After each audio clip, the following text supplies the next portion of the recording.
안녕하십니까. 하루의 경제 주식 마무리 경주마입니다. 지금 전 세계가 그야말로 자원 전쟁 중입니다. 중국이 히토류 수출 금지 또 강화하겠다 이렇게 밝히고 있고요. 미국과 유럽은 우리나라 철강 수출에 제동을 걸고 나섰습니다. 정세가 급변하고 있는데 우리 투자자들도 바짝 좀 긴장을 해봐야겠죠. 세 분의 전문가와 함께 자세히 알아보겠습니다. 세 분 어서 오세요. 네, 반갑습니다. 오늘 이 시장을 지배한 화두는 단연히 히토류 그리고 비철금속 이슈였습니다. 주로 지금 광물 쪽이 좀 화두인 것 같아요. 중국이 히토류 수출 금지 품목을 좀 늘린다. 사실 이 얘기는 작년 12월부터 나오긴 했는데 여기에 대응해서 우리 정부가 대체 기술 개발에 좀 나서겠다 이런 방침을 어제 밝히면서 지금 오늘 히토류 관련주들 좀 크게 움직인 것 같습니다. 오늘 시장 어떻게 좀 보셨는지 이상훈 대표님부터 좀 들어보죠. 사실 이제 우리가 히토류라고 하면 이제 테마성 움직임들이 상당히 강한 종목군들 이렇게 평가를 많이 하는데 지금 이제 히토류라든지 또는 이제 금속 이런 부분들이 사실상 시장에서 조금 소외되어 있는 종목군들이 많습니다. 그럼에도 불구하고 최근 들어서는 강한 상승을 좀 동반하는 것은 히토류라는 그 부분에 대한 성질뿐만이 아니라 지금 이제 2차 전지라는 부분 자체에서에 대한 시장은 앞으로 그러면 이런 국내 히토류라든지 금속 관련된 부분 자체에서 상당한 성장성이 나오지 않을까라는 그런 기대감도 함께 작용하면서 우리가 키워드는 결국 2차 전지라는 키워드에 좀 파생되는 그런 양상들이 나타나고 있다고 좀 봐야 될 것 같고 원래는 이제 중국에 대한 규제 이슈가 발생을 하면 가장 많이 움직임이 나타나는 것이 히토류와 이제 대두 관련이거든요. 하지만 이제 대두 관련된 기업들은 최근 들어 주가에 대한 움직임이 거의 없습니다. 그 말은 뭐냐면 결국에는 이제 우리가 자원 전쟁이라는 얘기를 하고는 있지만 그 이면에 숨겨져 있는 것은 국내의 2차 전지라는 이슈가 좀 더 파급적인 효과가 나타나는 부분이 아닌가 그렇게 시장에 대한 평가를 해볼 수 있겠습니다. 네, 원 차장님. 이 히토류 이슈 문제 같은 경우에는 어떻게 보면은 지금 경제가 잘 돌아갈 수도 있겠구나라는 그런 희망을 좀 주는 그런 이슈가 되지 않을까 싶습니다. 일단은 히토류가 중국에서 수출을 안 해요. 근데 우리가 정작 쓰질 않는다라고 했을 때 쓰지 않는다라고 하는 거는 말 그대로 예를 들어서 2차 전지 섹터도 있지만 이번에 지금 문제가 되는 중국에서 막는 히토류 같은 경우에는 주로 자석에 들어가는 자석이라 하면은 우리 전기차의 모터나 이런 것들을 이제 생산할 때 들어가는 그런 자석에 들어가는 히토류 이런 것들을 이제 규제를 하는 건데 말 그대로 우리 근데 전기차 생각보다 많이 안 만들 거야라고 하면은 중국에서 히토류를 규제를 하건 말건 크게 우리가 데미지를 입지는 않을 거잖아요. 그런데 지금 일단은 경제가 이런 이제 자원 쪽 관련해 가지고는 좀 잘 돌아가고 있고 그렇기 때문에 어느 한쪽에서 그거를 좀 틀어막는다라고 하면은 결국 수급의 불균형 때문에 크게 이슈가 지금처럼 될 수가 있는 그런 상황이다라고 보여지고 굳이 이 이슈를 경제에 안 좋아질 이슈다라고 생각하고 접근하는 것보다는 오히려 좋은 기회가 될 수가 있다라고 생각을 하고 접근하는 게 어떨까 싶습니다. 네, 정확 평론가님. 네, 그 히토류와 관련해 가지고서는 실은 이것이 환경과 함께 간다라고 봐야 됩니다. 무슨 이야기냐 하면은 정말로 사실 지금 갑자기 와가지고서 중국에서 히토류에 대해 가지고서 규제를 가한다 이게 아니라 몇 년에 걸쳐서 다양한 종류에 대해 가지고서 중국이 이런 얘기를 했던 거를 아마도 여러분들께서 기억을 다들 하실 것 같아요. 근데 그럴 때마다 중국에 굉장히 많은가 싶지만은 그것은 이를 개발할 때에 환경이 좀 훼손되는 그런 부분이 있는데 중국은 아무래도 이 점에서는 조금 다른 나라에 비해서는 자유롭게 개발이 된다는 점도 그들 나라에서 많이 나오게 되는 이유이기도 하거든요. 근데 이 말은 만약에 아주 또 강력하게 규제를 해가지고서 히토류가 못 나가도록 막아버리면 다른 나라들에서도 이게 개발이 되어 버릴 수도 있다라는 것이죠. 그래서 중국은 사실 이렇게 조였다 풀었다를 이 부분에 있어서는 저는 계속해서 반복적으로 할 것이다라고 보고요. 그렇다라고 하면은 우리나라 정부나 이런 쪽에서 계속해가지고서 이 부분에 대해서 좀 새롭게 다변화를 계속 추구를 하는 거 이런 부분들이 나오는 거는 사실 우리가 휘둘리지 않고 갈 수 있도록 당연히 나와야 되는 그리고 장기적으로 이거는 계속해서 추진이 될 것이다 그런 이슈로 단기적인 이슈는 아니다라고 생각을 합니다. 중국도 이게 완전하게 자기들도 금지를 했을 때 무조건 유리한 건 아니다 이런 말씀이신 것 같아요. 사실 전 세계 매장량을 비교했던 그 통계 수치가 있는데 그 수치로 보면 이제 미국도 어마어마한 이 히토류에 대한 매장량을 가지고 있습니다. 하지만 개발 안 하는 가장 큰 이유는 환경을 상당하게 파괴시킨다는 거거든요. 그럼 결국 이제 본인들 건 이제 보유를 하고 지금 현재 개발을 하지 않되 중국에 대한 부분 자체에서 수입을 많이 해오고 있는 과정, 그리고 이제 세계적으로 봤을 때 동남아 쪽에도 상당한 지금 히토류에 대한 부분에서 개발이 이루어지고 있거든요. 네. 지금 미국의 IRA 같은 경우에는 인플레이션 감축법에 대한 부분을 얘기하면서 청정에 대한 얘기를 계속적으로 하고 있다는 거죠. 그렇다 보니까 청정적인 부분에서 혁신 사업에 대한 부분을 이제 미국 내에서 본토에서 진행을 하되 네. 환경을 오염시키거나 또는 파괴시키는 사업 자체는 이제 해외에서 조달을 하는 그런 방식을 상당 부분 취하고 있거든요. 네. 이제 2차 전지 소재도 마찬가지에 대한 부분이라고 봐야 될 것 같아요. 그런 부분을 본다면 뭐 지금 현재 시장에서는 중국에 대한 규제로 인해 가지고 국내 기업, 히토류 관련된 기업이라든지 또는 금속 관련된 기업들에 대한 상세가 좀 나타나고는 있지만 이런 부분 자체가 실적으로까지 연결되는 것은 우리가 또 다른 얘기로 좀 봐야 될 것 같습니다. 그래서 현재 시장에서는 어느 정도에 대한 시장의 키 맞추기 형태가 진행되는 가운데 뭐 여기에 따른 이슈 자체가 계속적으로 부각될 가능성은 좀 있다라는 부분으로 트레이딩 관점으로 좀 대응을 하는 전략이 좀 필요할 것 같습니다. 그러니까 앞서 보니까 이제 네. 유니온 머티리얼즈 뭐 이런데 많이 거론이 되는 뭐 이 히토류 관련해서요. 네네. 여기 실제로 좀 괜찮은 곳인가요? 어떻게 보세요? 우리가 그 히토류라는 히자만 딱 뜨기 시작하면 가장 먼저 움직이는 종목이 유니온 머티리얼 예. 가장 먼저 튀기 시작하고 그 다음에 움직이는 기업들이 뭐 노바텍 그리고 세노텍 뭐 이런 택자 돌림 애들이 또 같이 움직이는 종목군들이에요. 사실 이제 유니온이나 유니온 머티리얼 같은 경우에는 시멘트에 대한 소재라든지 마그네트라든지 여러 가지에 대한 우리가 전자기기에 들어가는 세부 소재에 대한 부분 자체를 생산을 하다 보니까 이런 히토류 관련된 기업은 맞습니다.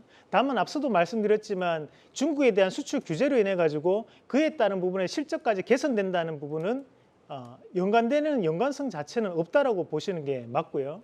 실질적으로 이제 앞서 말씀드렸던 노바텍 같은 경우에는 삼성전자와에 대한 거래 관계를 가지고 있고 지금 현재 중국이 일부 규제가 나오고 있는 이 차폐 자석에 대한 부분을 직접적으로 생산을 하고 있는 기업이기 때문에 최근 들어 수급이 긍정적으로 들어왔던 부분이었고 앞서 말씀드렸던 이제 세노텍 같은 경우에는 우리가 MLCC의 주 원료라고 볼 수 있는 세라믹 비드에 대한 부분을 국산화를 만들어낸 기업이에요. 그렇다 보니까 이 세라믹 비드 그리고 MLCC가 가장 많이 쓰이는 곳이 스마트폰이라든지 전기차에 많은 활용이 되기도 하고 거기에 따른 부분 자체에서 이런 히토류 관련된 기업으로 엮인다고 보시면 되겠고요. 뭐 추가적으로 뭐 해인 같은 기업들도 항상 보면 이런 네. 히토류 관련해서 테마적으로 움직이는 기업들이 현재는 단기적인 시세가 좀 들어오는 그런 과정들이 아닌가 그렇게 추정을 해볼 수 있습니다. 예. 그런 와중에 지금 철강은 또 미국하고 유럽 규제 이슈가 또 터지는 것 같습니다. 우리나라 이제 산업용 전기료가 굉장히 싸기 때문에 우리 철강 업계가 사실상 보조금 받은 거나 다름없다. 지금 미국 상무부가 이렇게 밝히면서 뭐 관세 좀 더 내라 이렇게 얘기하고 있는 거고요. 유럽에서는 또 오늘 10월에 또 탄소 국경세 요거 관련해 가지고 탄소 배출량을 우리 철강 업계에 좀 의무적으로 보고해라. 이렇게 또 입장을 내놨거든요. 평론가님 지금 이런 상황이면은 우리 철강 업계 지금 괜찮게 봐야 되는 건지 이 이슈 좀 심각하게 다뤄봐야 되는 건지 싶은데 어떻게 보세요? 네, 일단 좀 나눠가지고 생각을 해야 될 것 같습니다. 미국 쪽의 이슈 같은 경우에는 사실 이 이슈가 어제 오늘의 일이 아니고 여기에 대해서 이야기가 나온 지는 굉장히 오래됐었고 그 사이에 우리가 기업별로는 관세를 좀 많이 부여를 받았던 그런 품목도 존재는 합니다. 그런데 일단 지금 이야기하는 것 자체는 이에 관련해가지고서 상교관세 이야기하는 게 상당히 낮은 숫자로 나오고 있는 것 같아요. 그러다 보니까는 현실적으로 미칠 수 있는 영향력 자체는 상당히 제한적이다라고 보고요. 네. 이보다는 오히려 유럽 쪽에서 지금 탄소 국경 조정세 같은 경우에 이를 정말로 제대로 도입을 하게 된다라고 하면 그 즉시 이만큼 우리가 피해를 보게 되는 거거든요. 비록 사실 유럽 쪽으로 나가는 부분이 전체 수출에서 차지하는 거에서 뭐 10% 초반 정도로 그렇게 많지는 않습니다. 예. 그렇긴 하지만은 이거 자체가 지금 이렇게 고탄소 배출 산업군의 경우에 구조적으로 바꿔야 되는 뭐 설비를 바꿔야 될 수도 있고요. 아니면 생산하는 방식을 바꿔야 될 수도 있고요. 네. 나아가 가지고서는 뭐 이제 그 좀 일부에서 주장을 하듯이 이것이 좌초자산이 되어 버릴 수도 있는 위험이 있다라고 하는 부분들은 상당히 이거는 장기로 끌고 갈 큰 이슈입니다. 네. 다만 근데 이렇게 제가 큰 이슈라고 말씀드린 이런 부분들은 대체로 과거의 시장에서 보니까는 국가에서도 나서고 이런 경향들이 있기 때문에 또 이게 합의라든지 아니면 조정의 여지가 있는 부분이거든요. 그래서 그래서 요 부분에 대해 가지고서는 장기적으로 이 이슈는 반드시 봐야 된다. 그런데 그거를 지금 당장 뭐 얼마 해가지고서 이익에서 지금 바로 마이너스를 해야 된다. 그거는 아닌 것 같습니다. 네. 좀 더 상황을 지켜볼 필요가 있다. 국가 간의 어떤 협상 과정을 지켜볼 필요가 있겠습니다. 국내에서는 지금 2차 전지주가 상승하고 있지만 세계적인 흐름을 보면은 이 리튬에 대한 가격 하락 이슈가 좀 있는 것 같습니다. 지금 중국 리튬 가격 급락하고 있고 또 세계 최대 리튬 업체죠. 엘버말이라는 것도 지금 주가가 좀 부진하다 이런 이슈가 있는데 차장님 전기차 시대가 이제 시작이라고 하는데 이 리튬 수요가 좀 줄고 있다 이런 거예요? 예, 리튬 수요가 주니까 줄고 있어요? 그러니까 가격이 빠지겠죠. 근데 왜 네. 주냐? 전기차가 이렇게 잘 나간다라고 하는데라고 네. 하실 수 있습니다. 근데 이 리튬이 여기다 리튬 이온 배터리라고 하죠. 그 배터리는 제가 이렇게 보고 있는 노트북에도 들어가는 배터리가 될 수 있고요. 여러분들의 휴대폰에 들어가는 배터리가 될 수도 있고요. 즉 들고 다니는 모든 IT 디바이스에 들어가는 배터리가 전부 다 리튬 이온 배터리입니다. 거기에 들어가는 리튬이 바로 이제 그 저리튬이죠. 그러니까 수산화 리튬이라고 이제 불리는 이제 그런 리튬인데, 근데 그런 이제 말 그대로 소위 말하는 IT 디바이스들이 지금 이제 코로나 이제 끝나고 나가지고 리오프닝이 되고 이런 국면에서 그 수요가 많이 늘어났냐는 거예요. 그렇지가 않거든요. 오히려 코로나 때 그런 관련된 수요가 보조금들 받으셔가지고 많이 늘렸고 노트북 바꾸고 휴대폰 바꾸고 많이 바꾸셨지만 그 이후에 그런 수요가 과연 늘어났을까? 그러면 그때 당시 코로나가 막 터졌을 때 수요가 많이 늘었을 때 당시에 이제 많이 이제 그 생산을 해놨었던 리튬이나 이런 것들, 근데 그런 것들이 결국 재고로 쌓이게 되었었고 그 재고가 계속 소진되는 그런 과정 중에서 가격이 하락하고 있었던 게 아닐까 싶습니다. 근데 최근에 이제 뭐 어제 저녁 그 기사였던 것 같은데 중국에서 그 탄산 리튬 현물 가격이 6개월 만에 지금 반등을 했다라는 그런 이제 현지에 보도가 있었습니다. 네. 그 최근에 그 중국 현지의 그 전반 기업들의 리튬 재고가 전년 대비해 가지고 거의 25% 수준이라고 해요. 4분의 1 수준으로 떨어져 있고, 그래서 이제 실수요 확보 차원에서 그 리튬 가격에 대한 문의 사례가 좀 굉장히 크게 증가를 하고 있다라는 그런 현지 보도가 있었는데, 뭐 그런 것 때문인지 최근에 이제 중국 현재 리튬 회사들 천치 리튬이라든지 강봉 리튬 같은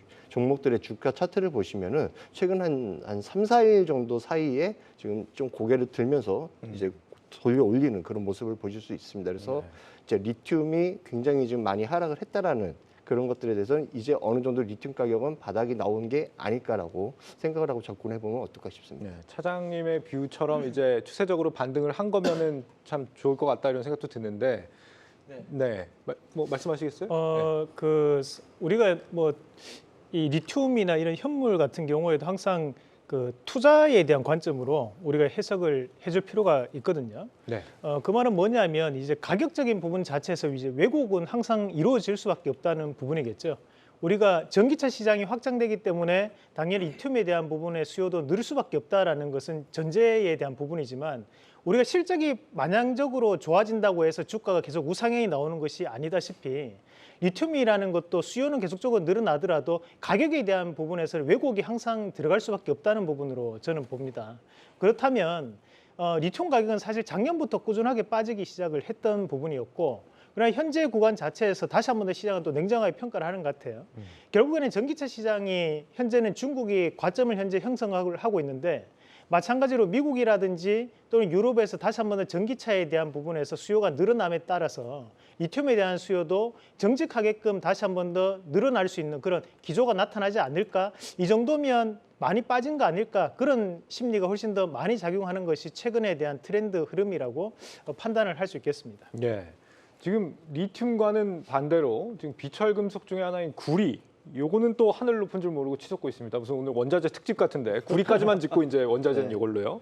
오늘 비철 금속 테마 같은 것도 차장님 그 이슈랑 맞물리는 것 같아요. 그 이슈랑 맞물리는 부분도 있고, 네. 그리고 이제 그 최근에 그 구리 전 세계 2위 생산하는 데가 이제 페루인데요. 네.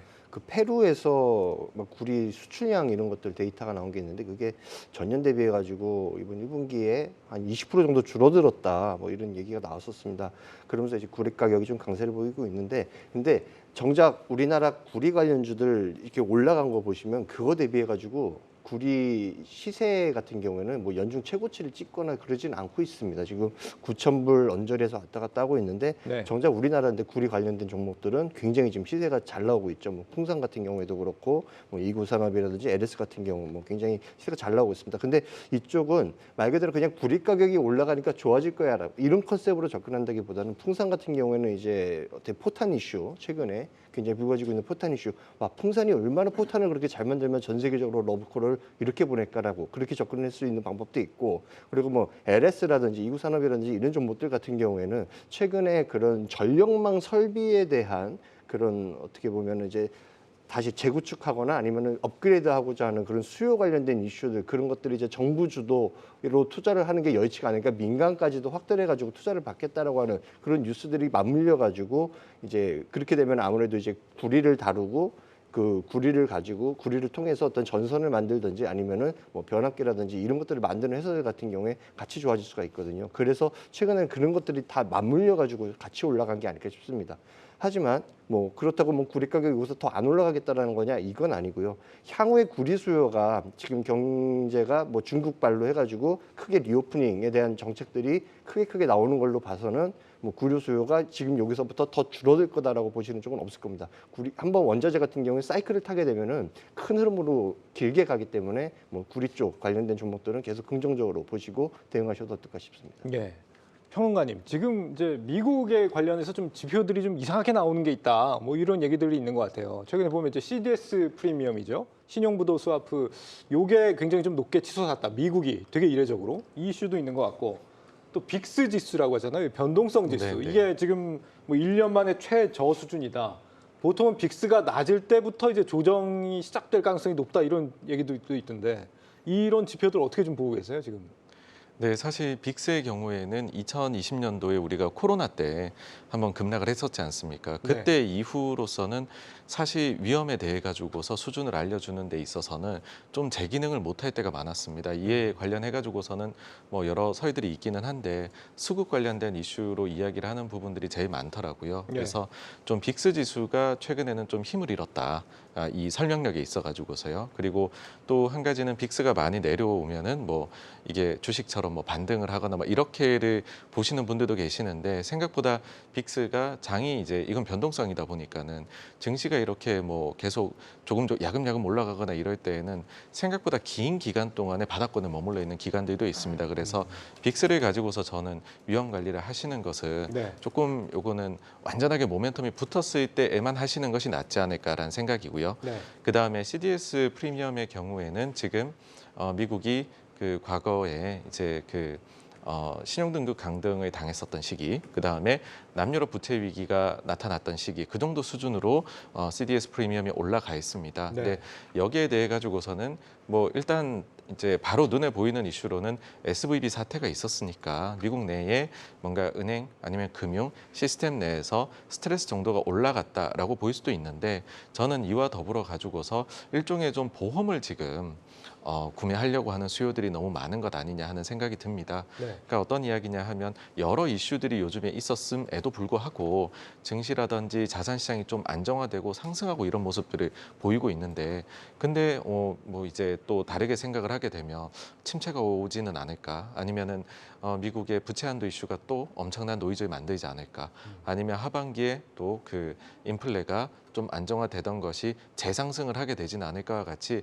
아직도 사실 해결되지 않은 문제들, 확인해야 될 문제들이 많다 보니 일종의 보험의 성격으로서 이런 것들을 조금 포지션을 구축을 하는 수요도 있는 것 같다라고 생각을 해서 이 자체가 사실 미국 그 자체에 지금 위험을 나타내는 데에 조금은 저는 과장이 되어 있는 것이 아닌가 하는 그런 생각을 합니다.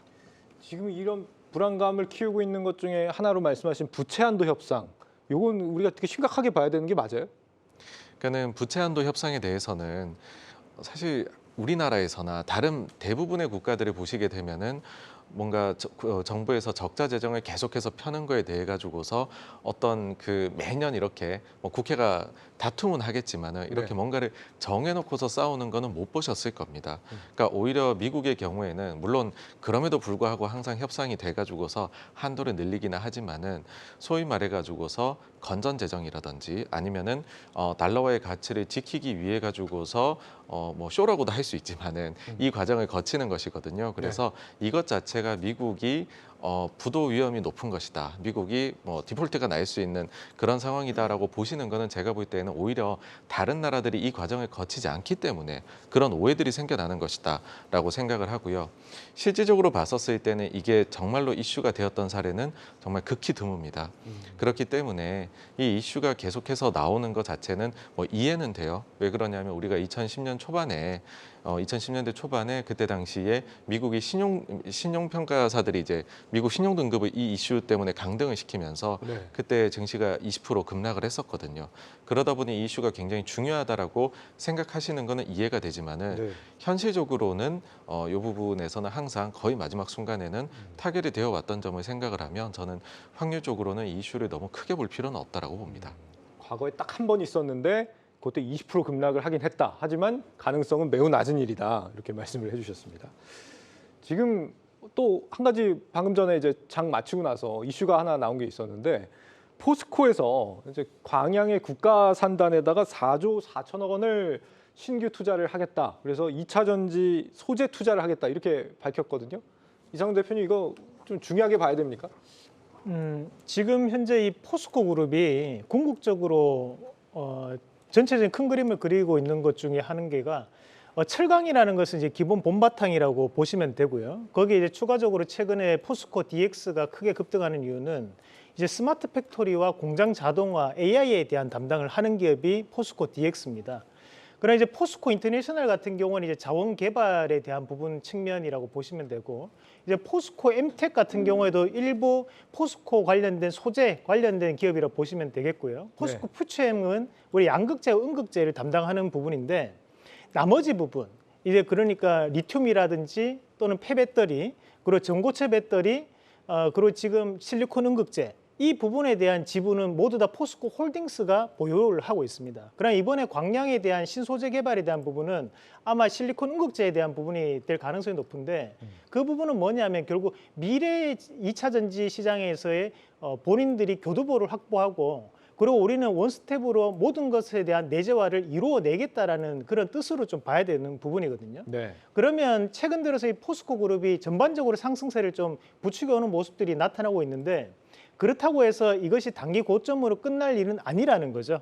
왜냐하면 꾸준한 투자가 이루어지는 단계가 펼쳐지고 있고, 그런 부분 자체를 감안한다면 기업들에 대한 전반적인 포스코 그룹의 재평가가 저는 당분간 이어지지 않을까, 그렇게 판단을 하면서 볼 수 있겠습니다. 오늘 마침 이 포스코 퓨처엠이 주가가 막 굉장히 높게 치솟더라고요. 아마도 오전에 뭐 요 얘기가 조금 어딘가에서 돌지 않았을까 싶기도 한데, 차장님 이 이슈가 내일도 그러면 포스코 주가에 반영이 될까요? 반영이 긍정적인 쪽으로 될 가능성도 물론 있습니다. 그게 이제 뭐 기본적으로 있다라고 우리 시장 참여자들이 많이 생각을 하겠지만, 근데 재밌는 거는 이 뉴스가 제가 알기로는 이게 장 마감하고 나왔거든요. 4시 조금 전후로 해가지고 나왔는데, 그러면은 우리 소위 말하는 시간의 시장에서 그게 이제 주가에서 어느 정도 센티가 반영이 됩니다. 근데 지금 현재 기준으로는 마이너스 한 0.97%, 그러니까 오히려 하락을 하고 있는 거죠. 아, 그래요? 예, 그래서 이게 혹시나 셀온 뉴스라고 하죠. 그러니까 말 그대로 소문에 사가지고 뉴스에 팔아라라는 이제 뭐 그런 이제 증시 이야기처럼 이게 셀온 뉴스로 작용이 되는 게 아닐까라고 이제 생각을 할 수가 있는데, 근데 이제 뭐 포스코 그룹 같은 경우에는 이런 지금 원래 이제 기본 베이스는 철강 회사이잖아요. 근데 철강 회사가 최근에 이런 2차 전지 소재 쪽으로 굉장히 뭐 진심을 갖고 2차 전지 소재뿐만 아니라 2차 전지 소재를 만드는 그 뭐 리튬이 아니죠. 니켈 같은 광물이나 이런 것들까지 우리가 다 한번 아울러 보겠다라고 하면서 뭐 전 세계를 돌아다니면서 굉장히 노력을 하고 있는데, 뭐 그런 것들이 결국은 포스코라는 회사의 그런 어떻게 보면 체질이나 이런 것들을 완전히 변화를 시킬 수 있는, 그게 좀 중장기적인 시각으로 이 회사는 철강 회사가 이게 아니라 이 회사는 에코프로 그룹처럼 말 그대로 2차 전지에 대한 밸류체인이 단단한 회사야라고 이렇게 시장에서 인식이 바뀌게 되면은 지금의 밸류에이션보다는 조금 더 높은 멀티플을 우리가 부여를 할 수도 있겠다라고 일단은 생각을 해봅니다. 이 포스코 이슈는 잠시 후에 뉴스에 또 자세히 나오니까 뉴스를 잘 확인하시고요. 지금 뭐 말씀하시겠어요? 2023년도 1분기 기업 실적에 대한 포스코 안에서 이제 컨퍼런스 콜이 4월 27일 날 이루어지게 됩니다. 네. 그러면 이제 그때까지는 이 기대감을 일부러 좀 더 가지고 가려고 하는 그런 투자 심리가 시장에 좀 작용할 거라고 판단할 수 있겠습니다. 네, 알겠습니다. 지금 정광훈 평론가님 나오셨으니까 FOMC 얘기도 좀 한번 짚고 넘어가겠습니다. 이제 진짜 2주 남았습니다. 이 상황에서 지금 크리스토퍼 월러 비둘기파라고 알려져 있는 이 월러 연준 이사가 금리 인상에 힘을 실었다는 얘기가 있네요. 네, 이번 토요일부터 해가지고서는 그러니까 연준이 이 정책 회의를 하기 전에 통화 정책에 대해 가지고서 더 이상 이제 이야기를 하지 않는 소위 말해 가지고서 침묵 기간에 들어가게 이제 토요일부터 되는데요. 네. 최근에 보시게 되면은 뭐 간밤에 제임스 블라드 원래도 매파로 분류가 됐죠. 뭐 5.5에서 5.75까지 이야기도 했지만은 네. 그 같은 그 인사의 이야기보다는 기존의 비둘기로 분류가 되어 있던 인사인데 과연 이번에 5월에도 인상을 이야기를 할 것인가인데 실은 요즘에 비둘기로 분류된 인사들 중에서 다수가 나와서는 인상에 대해서 일단 한 번은 더 인상을 하고 네. 대신에 동결한 채로 좀 오래 가자 이런 식의 이야기들을 하고 있습니다. 그래서 5월 인상 확률이 지금은 거의 한 90% 가까이까지 80%대 뭐 중후반 이렇게로 올라가 있는 상황이어서 기본적으로는 한 번 더 인상을 좀 노려보지 않을까 이고요. 다만 이에 대해 가지고서 백악관 쪽은 좀 생각이 다른 것 같아요. 네. 옐런 장관의 경우에도 추가적인 인상에 대해서는 그것이 필요가 없을 수도 있다. 라는 이야기를 했고 그 다음에 또 최근에 백악관으로 들어간 원래 연준에서 부의장을 거쳤었던 네. 라이 브레이나드 같은 경우에도 아주 비둘기파입니다. 네. 그래서 현재 상황을 봐가지고서는 추가 인상이 필요 없지도 않느냐인데 만약에 여기서 변수를 좀 만들어낸다라고 하면은요 여러분들께서 한번 관심 가지고 보시면 좋을 것이 매주 은행들이 대출이 얼마가 나가느냐 요 데이터가 나오는 게 있거든요. 네. 근데 SVB 사태가 터지고서는 잠시 대출이 좀 나가는 금액이 줄었었습니다.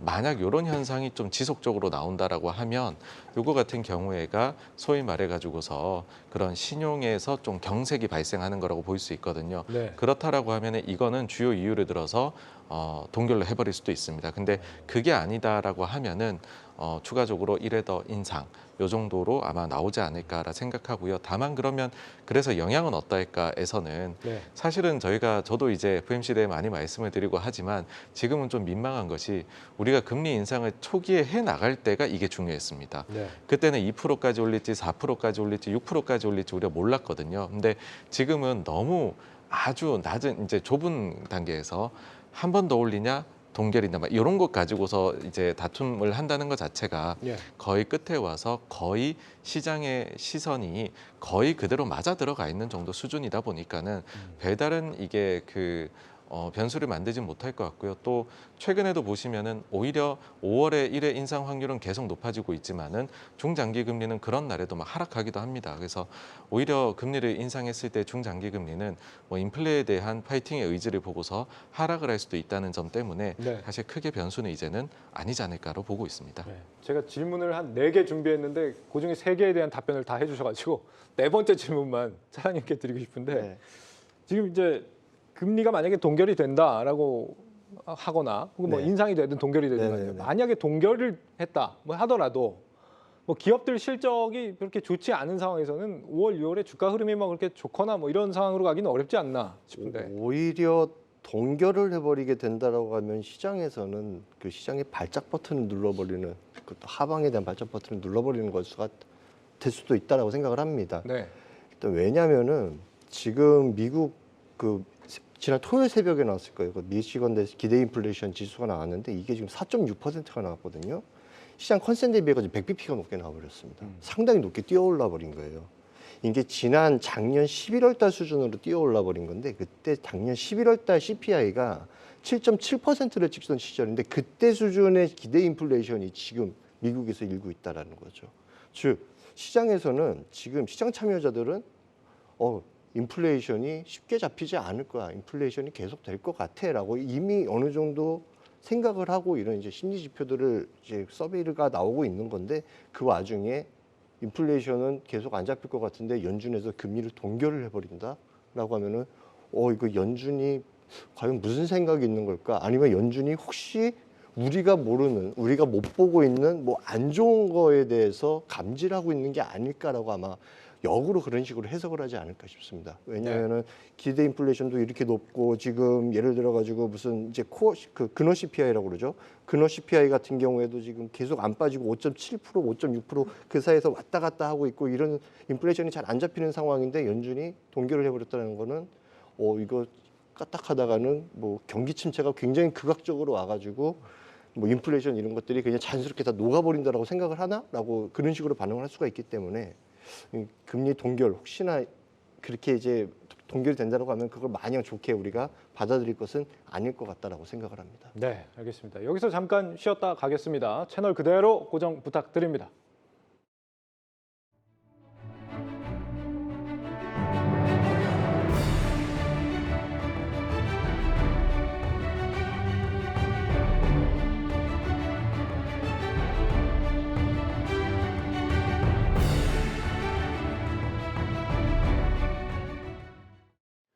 네, 미국 빅테크들 실적 발표가 한창입니다. 어제 넷플릭스도 그렇고 좀 실적 관련된 얘기들 좀 들어봐야겠는데 지금 넷플릭스도 그렇고 실적이 이렇게 지금 빅테크들 잘 나오고 있는 상황은 아닌 것 같아요.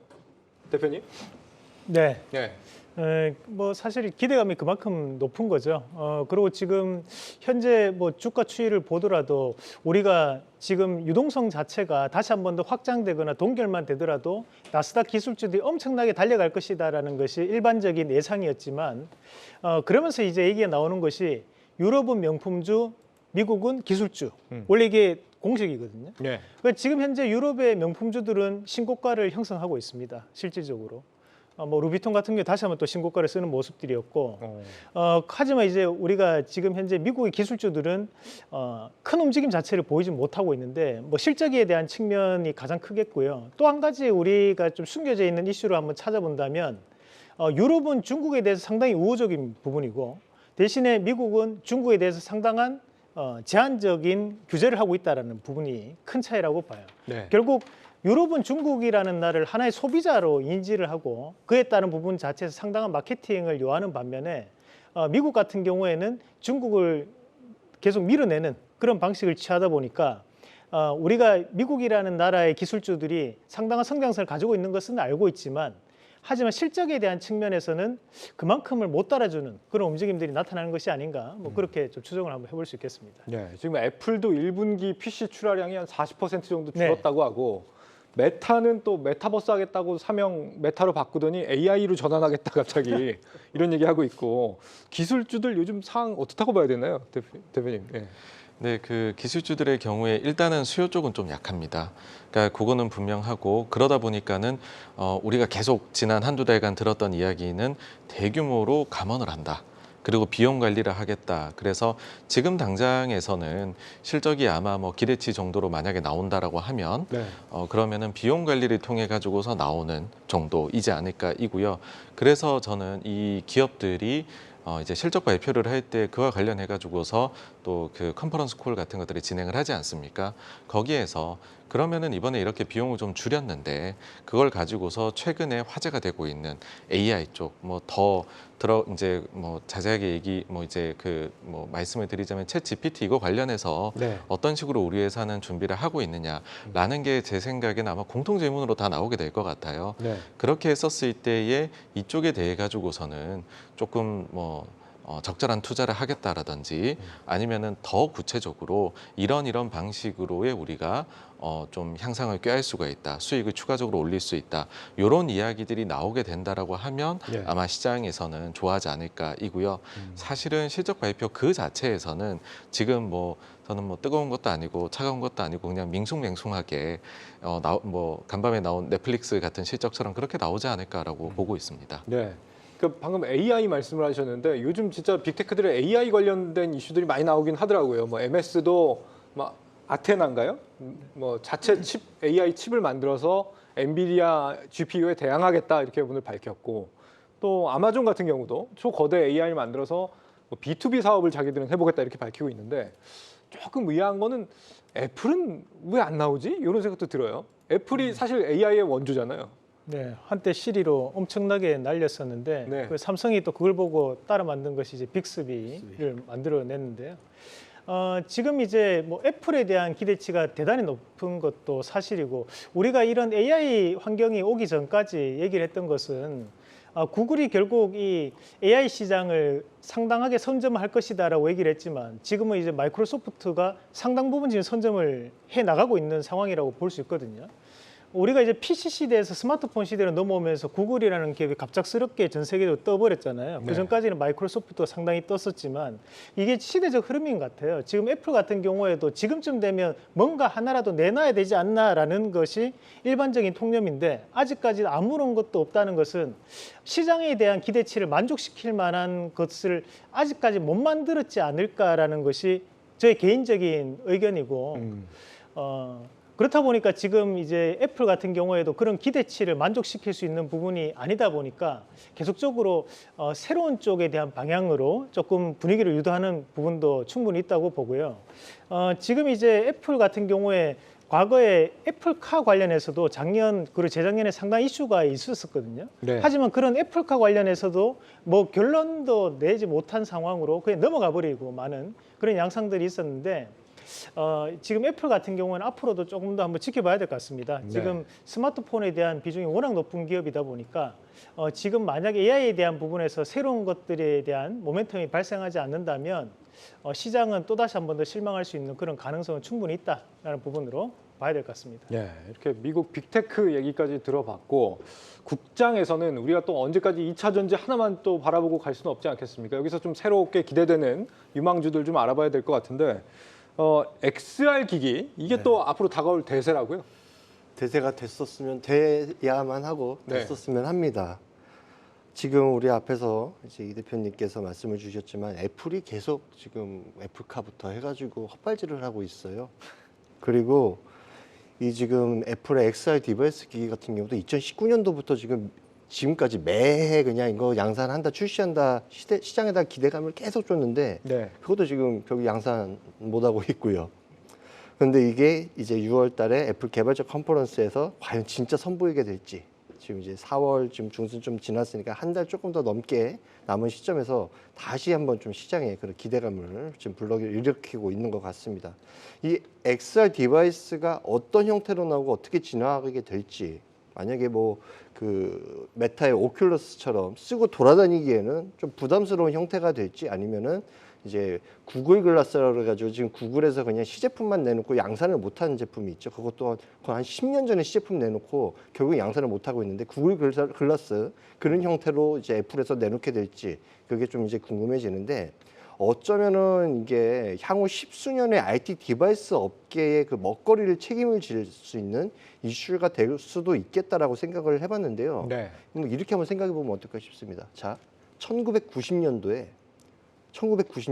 www.이라고 하는 그 인터넷 그 어떻게 개념, 월드 와이드 웹이라는 개념이 탄생을 했고 이게 인터넷에 처음으로 이제 인터넷이 대중에게 보급이 된 이후에 PC라는 게 개인에게 있어서는 필수 소비자가 되었고 그때 이제 마이크로소프트라든지 인텔 같은 종목들이 엄청난 성장을 했습니다. 그리고 나가지고 17년 뒤가 2007년도가 되죠. 그때 애플이 아이폰이라는 스마트폰을 이제 출시를 하면서 세상의 패러다임을 완전 다 바꿔버립니다. 그러면서 스마트폰이라는 디바이스를 개인의 분신처럼 이제는 어떻게 보면 스마트폰이 없이는 삶을 살 수가 없는 뭐 그런 이제 지경으로 만들어 버렸는데 자 그런 애플의 아이폰 탄생 17년 뒤가 바로 내년입니다. 2024년도예요. 그때를 앞두고 있는 오늘날 2023년도 중반에 IT 업계는 다시 한번 애플이 세상을 바꿀 디바이스를 출현을 시킬지 아니면은 그냥 또 이번에도 애플카 넘어가는 것처럼 그렇게 넘어갈지에 대해서 굉장히 지금 주시를 하고 있다라고 생각을 하시면 좋을 것 같습니다. 예. 사실 메타버스 세계 자체를 구현하는 거는 뭐 그렇게 뭐 많이 좀 진척이 됐다는 생각이 들더라고요. 보니까 뭐 요즘에 뭐 메타버스 세계 안에서 뭐 신발도 팔고 명품도 팔고 하잖아요. 문제는 이제 디바이스 쪽인데 VR 고글이 이제 갖고 있는 기존의 이제 좀 문제점들, 예를 들면 뭐 화질이 조금 별로라든지 아니면은 그 VR 고글을 썼을 때 오는 멀미랄까요? 이런 문제들, 이런 게 좀 해결이 되느냐가 앞으로 좀 관건인 것 같거든요. 혹시 좀 전망을 어떻게 보고 계신지?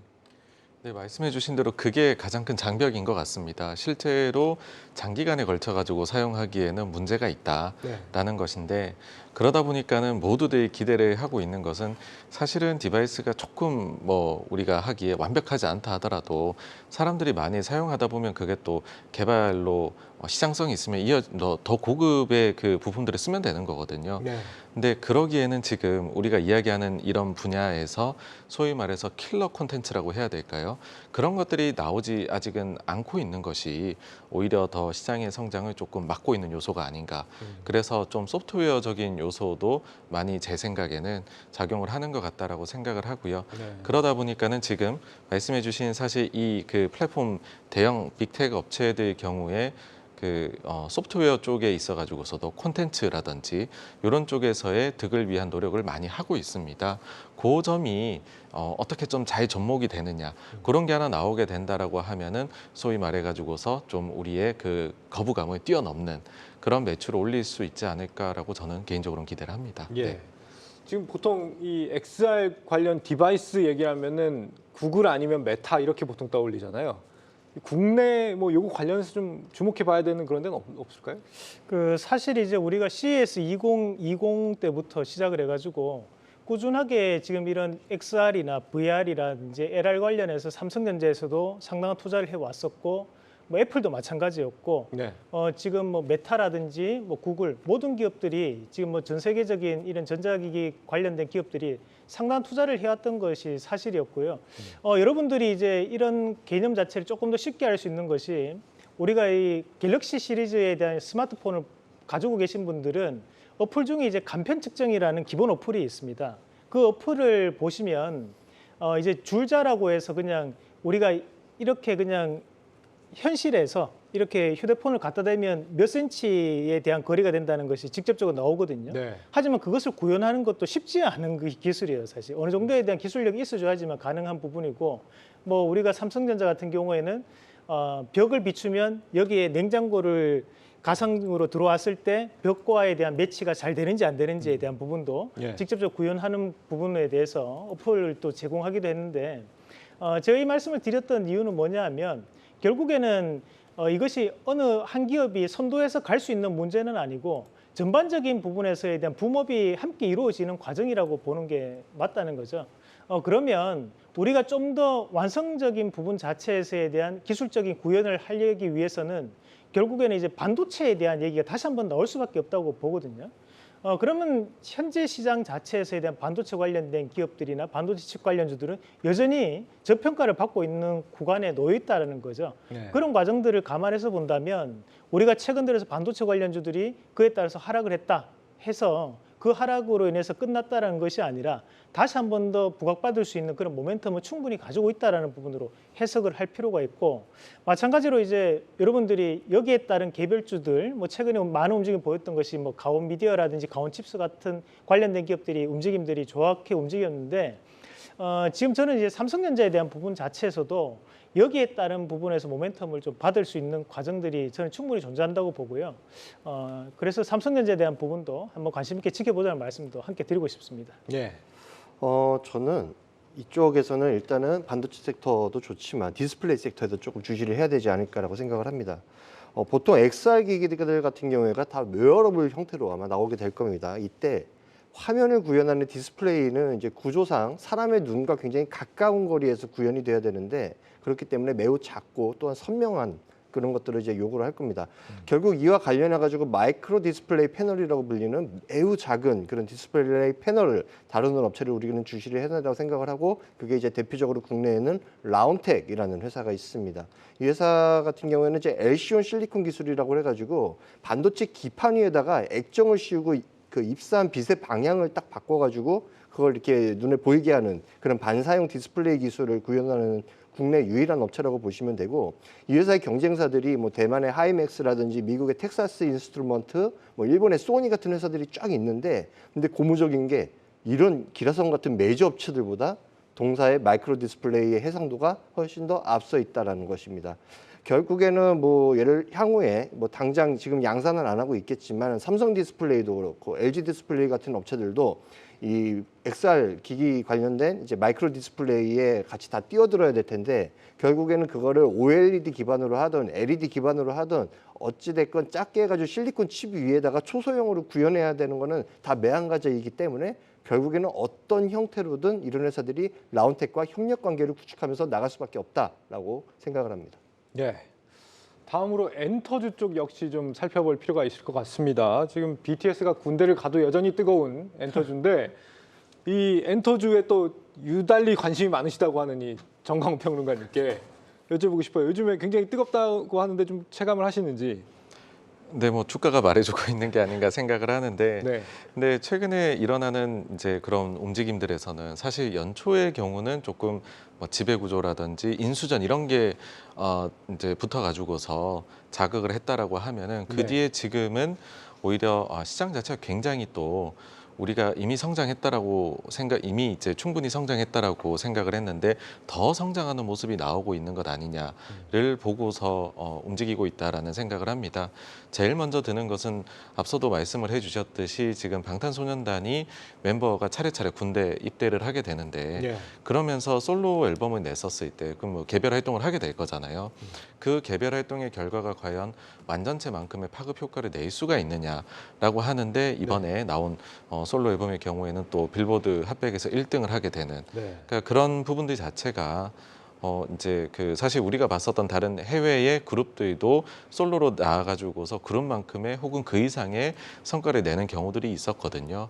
그게 가능하다라고 하면은 BTS 완전체 빈자리를 좀 메꿀 수 있다라는 게 보이는 거죠. 예. 그리고 또 한 가지의 경우에는 최근에 이제 그 상장된 회사는 아니지만은 아주 작은 회사지만은 거기에서 뭐 걸그룹이 나온 지가 얼마 되지 않았는데 네. 빌보드 핫백에 들어가게 되는 또 일이 나왔습니다.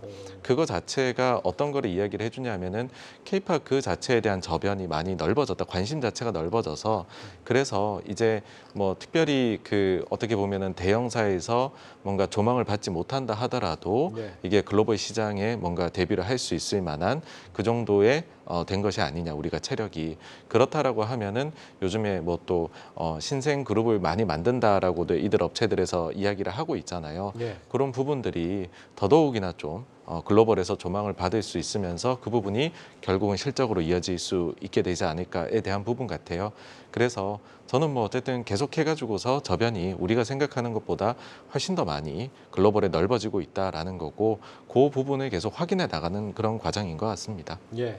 엔터주에 대해서는 두 분도 그냥 한마디씩 좀 들어보고 싶어요. 이상민 대표님 어떻게 좀 보고 계신지. 네, 뭐 큰 틀에서 우리가 엔터주를 보면 결국 이전에 2022년과 2023년도에 가장 뚜렷한 변화가 나타날 수 있는 것은 콘서트 매출이 포함될 수 있느냐 없느냐에 대한 차이가 가장 근본적인 차이라고 봅니다. 네. 사실 이제 우리가 코로나 이전 같은 경우에는 콘서트에 대한 전체 매출액의 절반을 차지할 정도로 콘서트에 대한 비중이 상당히 컸었거든요.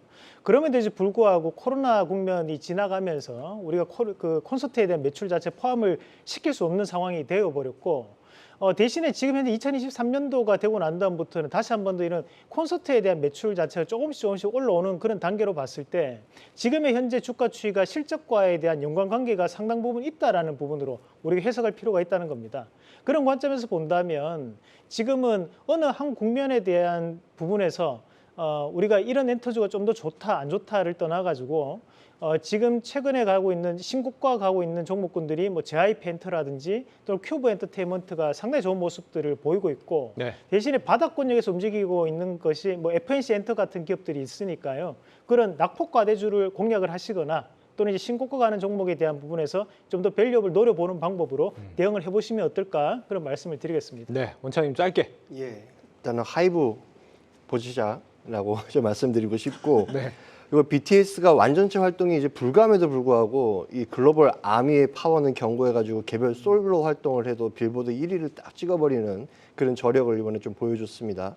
그 BTS 지민과 그 아래 동생들 뭐 세븐틴, 뉴진스 이런 친구들 굉장히 잘 나가면서 지금 역대 최대인 880만 장, 90만 장이 넘는 앨범을 판매를 하면서 1분기 실적은 무난하게 좋게 갈 것이고 이제 2분기에 들어가면은 BTS의 슈가, 세븐틴, 르세라핌 이런 친구들 컴백하고 신인 남자 그룹까지 데뷔가 들어갑니다. 이러면서 이제 1분기에 굉장히 잘 나올 실적을 2분기에도 계속 끌고 갈 수 있겠다라는 그런 기대감을 우리가 품을 수 있지 않을까라고 생각을 하고 일단은 엔터주에서는 BTS의 하이브 토픽으로 잡고 대응하시면 어떨까 싶습니다. 알겠습니다. 오늘 저희 준비한 소식 여기까지입니다. 내일 뵙겠습니다. 고맙습니다.